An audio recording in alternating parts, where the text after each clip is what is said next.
여러분, 혹시 이런 경험 있으신가요? 다른 사람은 다 잊었을 사소한 말. 한마디 때문에 혼자 며칠이고 밤잠을 설치며 괴로워한 적. 아무도 신경 쓰지 않는 작은 실수를 마치 세상이 무너질 큰 잘못처럼 붙잡고 자책했던 적. 그런데 놀라운 사실은 부처님은 이미 2500년 전에 그런 마음을 가진 우리를 위해 답을 남겨두셨다는 겁니다. 그 답을 들으면 생각이 많아 괴로웠던 여러분의 마음이 훨씬 가벼워질 겁니다. 끝까지 함께 해보시겠습니까? 생각이 많고 예민한 사람은 언제나 자기 자신과 싸웁니다. 길을 걸어가다 스친 눈빛 하나, 회의 자리에서 던진 말투 하나, 친구가 보낸 짧은 메시지 하나에도 마음이 요동칩니다. 그러다 보면 남들은 가볍게 지나치는 하루가 예민한 사람에게는 너무나 무겁고 피곤한 하루가 되곤 하지요. 하지만 여러분, 예민한 성격은 결코 잘못된 것이 아닙니다. 그건 오히려 남들이 느끼지 못하는 미세한 파동을 감지하는 능력입니다. 문제는 그 능력을 내 편으로 쓰지 못하고 오히려 스스로를 괴롭히는 칼로 쓰고 있다는 데 있습니다. 오늘 이 시간은 불교 명언을 빌려 예민한 마음을 지혜로 바꾸는 길을 함께 걸어보려 합니다. 부처님의 말씀 가운데 가장 많이 인용되는 구절이 있습니다. 일체유심조. 모든 것은 오직 내 마음이 만든다는 뜻입니다. 예민한 사람에게 세상은 더 복잡하고 더 날카롭습니다. 하지만 그것은 세상이 본래 그런 것이 아니라 내 마음이 그렇게 해석했기 때문입니다. 예를 들어 누군가가 던진 오늘 좀 피곤해 보여라는 말.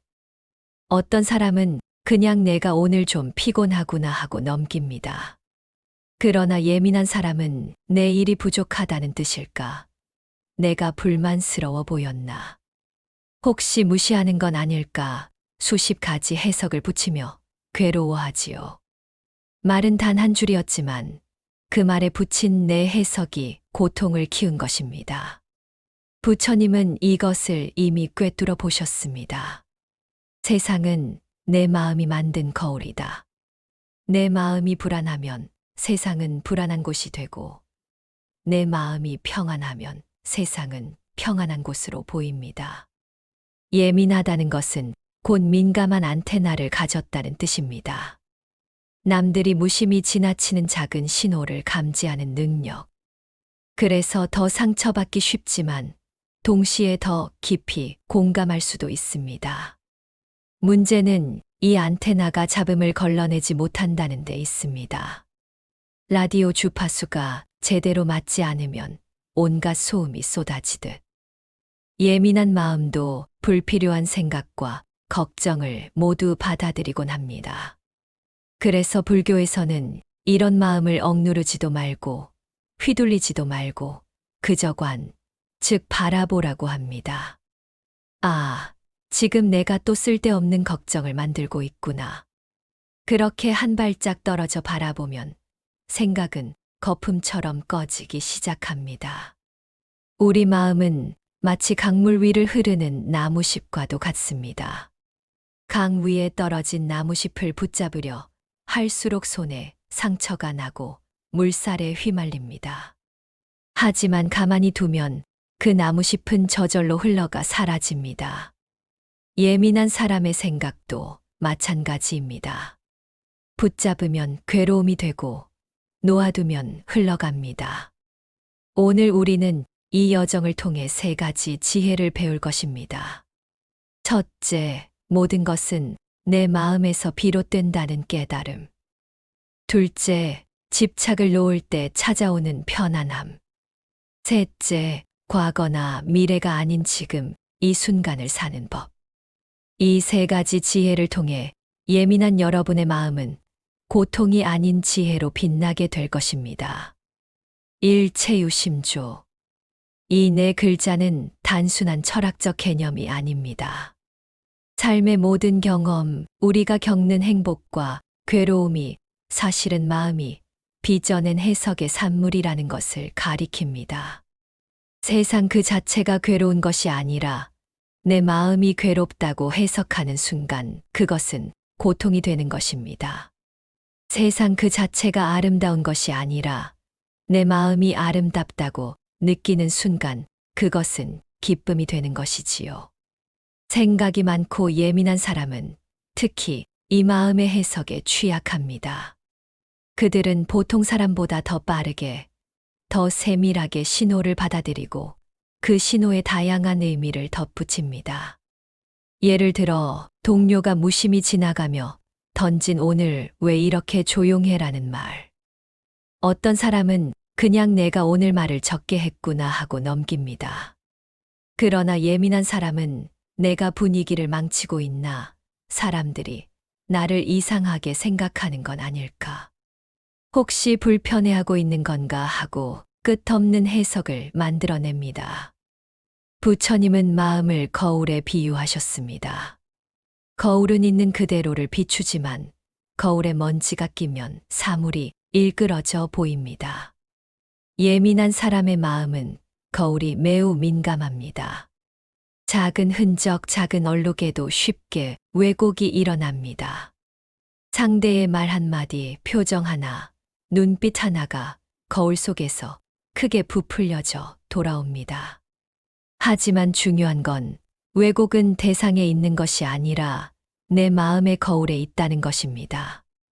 불교 경전에는 이런 이야기가 있습니다. 한 제자가 밤마다 끔찍한 악몽에 시달리며 "스승님, 저는 왜 이리 고통스러운 꿈을 꾸는 겁니까?" 하고 물었습니다. 그러자 부처님은 말씀하셨습니다. "내 마음이 만든 그림자일 뿐이다. 꿈속 괴물은 밖에 있지 않다. 내 마음이 그것을 만들어내고 내 마음이 그것을 두려워하는 것이다." 현대 사회에서 예민한 사람들의 하루를 떠올려 봅시다.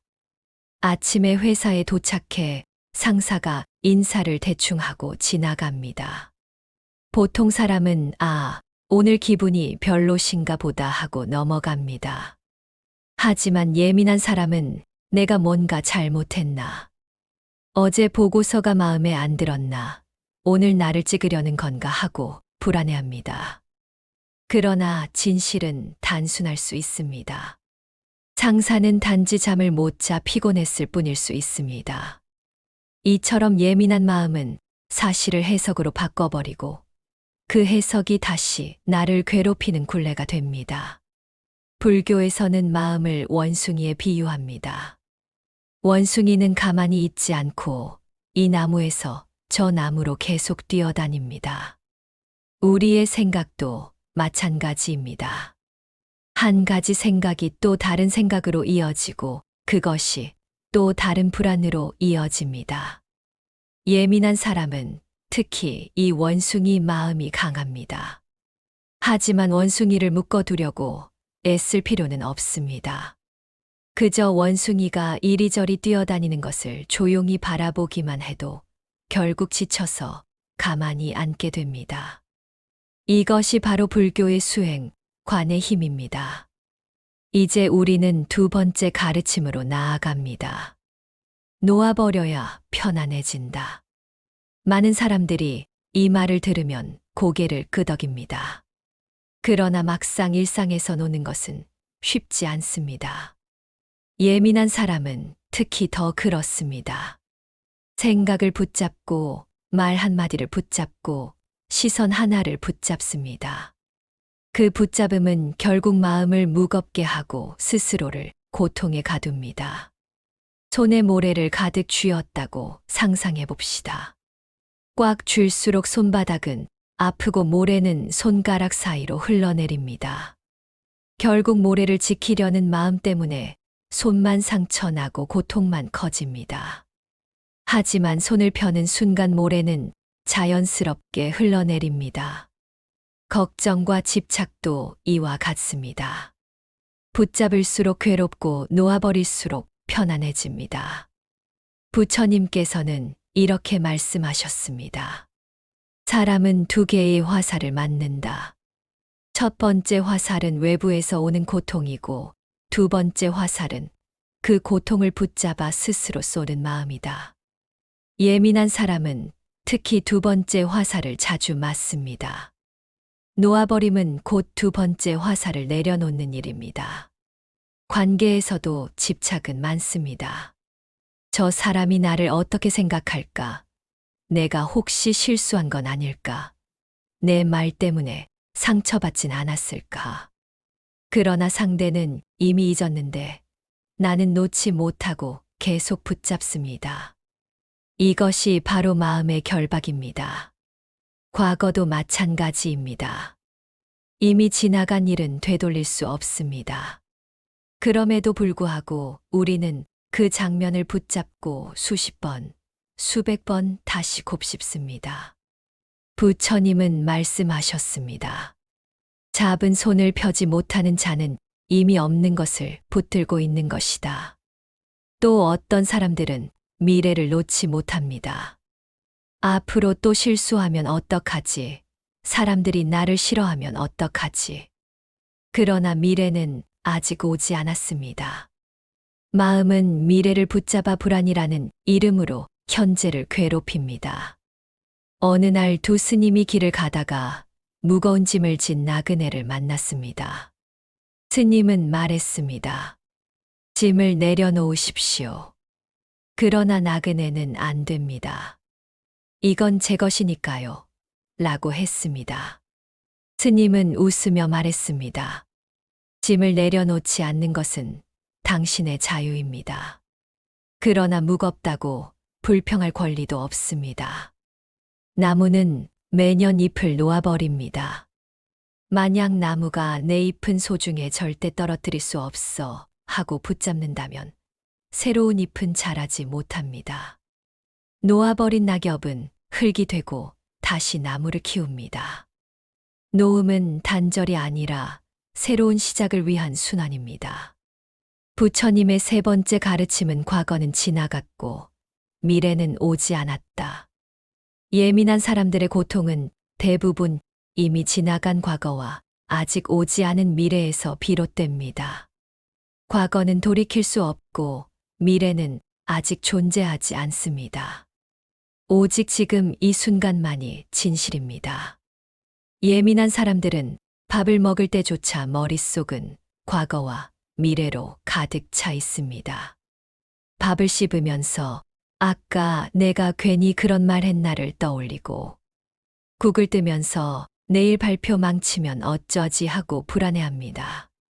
그러나 그 순간의 밥맛은 제대로 느끼지 못합니다.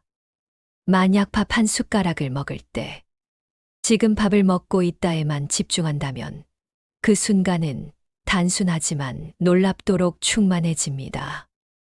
천불교에서는 걷기 명상을 자주 합니다. 걷는 동안 과거와 미래의 생각을 내려놓고 나는 지금 걷고 있다에 집중하는 것입니다. 발이 땅에 닿는 감각, 숨이 오르내리는 리듬, 주변의 바람 소리. 이렇게 걸으면 불필요한 생각이 줄어들고 현재의 고요함을 조금씩 맛볼 수 있습니다. 어느 날 한 제자가 부처님께 물었습니다. 스승님, 저는 늘 과거의 실수 때문에 괴롭고 미래의 불확실성 때문에 불안합니다. 어떻게 해야 합니까? 부처님은 제자의 손에 물그릇을 쥐어주며 말씀하셨습니다. 물을 한 방울도 흘리지 말고 지금 이 순간만 바라보며 걸어라. 제자는 오직 물그릇에만 집중하며 걸었습니다. 그 순간만큼은 과거도 미래도 사라지고 오직 현재만이 존재했습니다. 마음은 휴대폰 배터리와 같습니다. 과거를 후회하고 미래를 불안해하는 것은 배경에서 계속 실행되는 불필요한 앱과 같습니다. 앱이 많아지면 배터리는 금세 닳고 기계는 느려집니다. 현재에 집중한다는 것은 쓸데없는 앱을 모두 끄고 배터리를 아껴 쓰는 것과 같습니다. 이제 우리는 여러 우화와 비유들을 통해 알게 되었습니다.